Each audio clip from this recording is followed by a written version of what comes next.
चीज की शुरुआत हुई, रेनेसांस।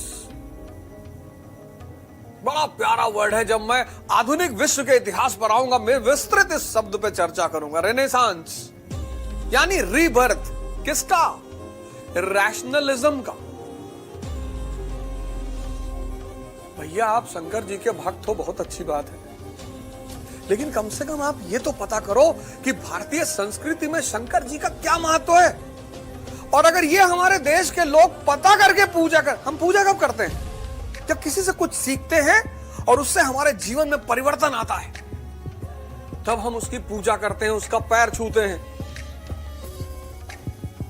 आईएएस की तैयारी कर रहे हो, किसी टीचर ने 4 सूत्र बता दिया, आईएएस बन गए, तो उसका पैर नहीं छूओगे?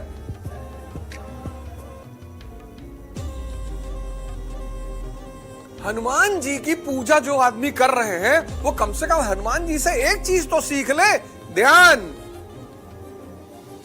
राम रसायन तुम्हारे पासा। हनुमान जी के पास क्या है? राम रूपी रसायन।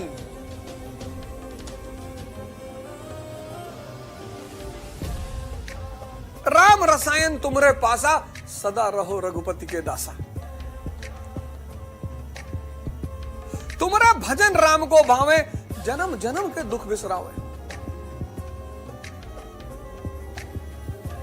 अंत काल रघुबरपुर जाई, जहां जन्म हरि भक्त कहाई।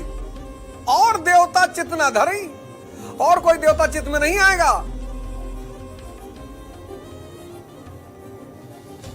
सिर्फ एक देवता, चैतन्य राम। पूजा तुम उसकी करते हो जो तुम्हारा जीवन परिवर्तित कर दे। यही तो है रैशनलिज्म। भगवान शंकर किसके प्रतीक हैं? योग और ध्यान के। और जो योग और ध्यान करेगा और तीसरी आंख खुली, वो भगवान, वो गरीब हो सकता है। ज्ञान का मुल्क, इसीलिए तो ये देश कभी पैसे के पीछे नहीं भागा। आज देखो इस मुल्क की हालत, भाई भाई से लड़ रहा है, पड़ोसी पड़ोसी से लड़ रहा है। राम राज्य, ध्यान का राज्य, चेतना का राज्य। और जिस दिन 90% लोग चेतना पर आ गए, ये देश स्वर्ग बन जाएगा, स्वर्ग।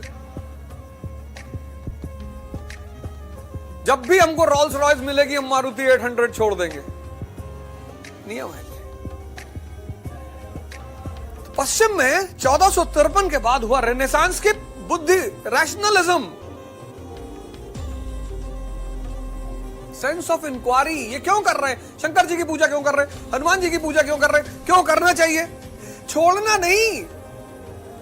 कुछ लोग कहते हैं पढ़ लिख लोग हैं, जो लोग पढ़ लेते हैं उनका दिमाग खराब हो जाता है, वो धर्म छोड़ देते हैं, संस्कृति छोड़ देते हैं। वो पागल हैं। विवेकानंद जी इतने पढ़े लिखे हैं, कहां धर्म और संस्कृति छोड़ दी? क्योंकि समझ में आई।